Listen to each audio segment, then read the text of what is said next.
ලස්සනයි.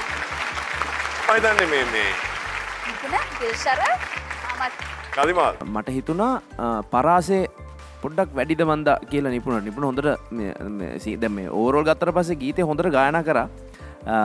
සමහර අලංකාර ඉතාම අලංකාරව දැම්මා. ඉතින් හොඳ තත්ත්වයේ තිබුණ ගායනයක්.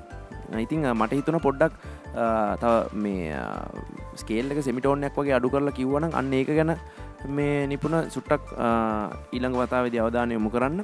ඊට අමතරව ගීතය හොඳට ගායනා වුණා.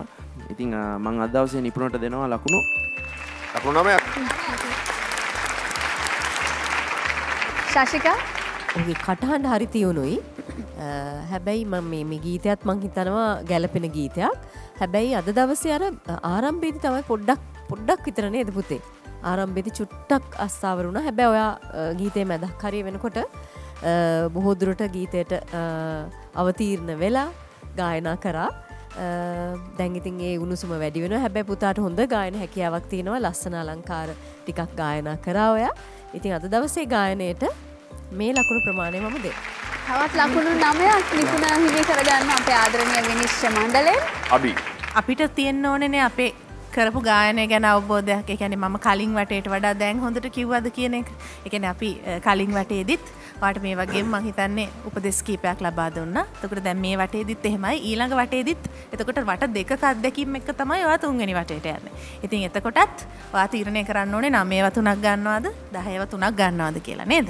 එතකොට කලින් ගායනයත් එක්ක අපි ඇත්තටම දැන් බැලුවත් එක්ක බලද්දී අපි බලාපොරොත්තු වෙනවා ඒ දේවල් වලින් තව චුට්ටක් ඉගෙනගෙන ඉම්ප්‍රොවයිස් කරගෙන අඩුපාඩු හදාගෙන ඉස්සරහට යන්න ඕනේ කියලා. මට මතක විදිහට මම එදත් ඔයාලට කිව්වා බය වෙන්න එපා. නිදහසේ සින්දුව කියන්න ගොඩාක් ඔලුවට ගන්න එපා ස්ට්‍රෙස් එක කියලා. අදත් මට තේරුණා චුට්ටක් බය වෙලා ඉන්නේ කියලා. ස්ටේජ් එකට එද්දි බය තියෙන්න ඕනේ යම් ප්‍රමාණයකට. හැබැයි චුට්ටක් තව ඒ ස්ට්‍රෙස් ලෙවල් එක අඩු කරගෙන ආවොත් ඔයාට වාගේ කටහඬට ලොකු අවධානයක් දෙන්න පුළුවන් වෙයි. එහෙම වුණොත් 10ව 3ක් ගන්න පුළුවන් වෙයි. අදට දෙනවා මෙච්චරයි. තවත් ලකුණු 9ක් මේ අපි SMS කියන්න කලින් නිපුණට තියෙනවා ලස්සන හිනාවක්. පොඩ්ඩක් හිනා වෙන්න පුතේ. හිනා වෙන්න තව ටිකක්. ඔය තියෙන්නේ මේ හිනාවල් ඇයි දන්නේ මේ ළමයි හංගගෙන ඉන්නේ. ලකුණු 27ක් හම්බෙලා තියෙනවා. හරිද? දැන් ඔය ඔක්කොම දේවල් හදාගෙන ඊළඟ වටේට එනකොට ලකුණු 10ව 3ක් ගන්නවා කියලා තමයි එන්න ඕනේ. දිනක්ෂිනෙන්ද? දැන් කාවින් අයියා කියන්න ඕන ටික කිව්වා SMS කරන විදිහ කියන්නේ. ඔව් කාවින් ගත් දවසේ දෙවන මුහුණට මුහුණ තරඟ වටේට ආරම්භයක් ලබා දුන්නේ අපේ නිපුණ දිල්ෂර කන්තලෙන් තමයි පුතා තරඟ වදින්නේ. ඉතින් නිපුණ වෙනුවෙන් ප්‍රේක්ෂක ඔබට පුළුවන් ඔයාලගේ ආදරය ප්‍රකාශ කරන්න HKS හිස්තැනක් අංක 3 යොදලා 77 66ට හැකිතාක් ප්‍රමාණයක් නිපුණ දිල්ෂර වෙනුවෙන් ඔයාලගේ SMS මනාව පළ කරන්න. ඒ වගේමයි hirutv.lk hirukidstar.lk කියන වෙබ් අඩවි මේ වෙනකොට විවෘත වෙලා තියෙනවා. ඔයාලට පුළුවන් ඉක්මනටම ගිහිල්ලා අපේ නිපුණ දිල්ෂර වෙනුවෙන් ඔයාලගේ වෙබ් මනාපත් පළ කරන්න.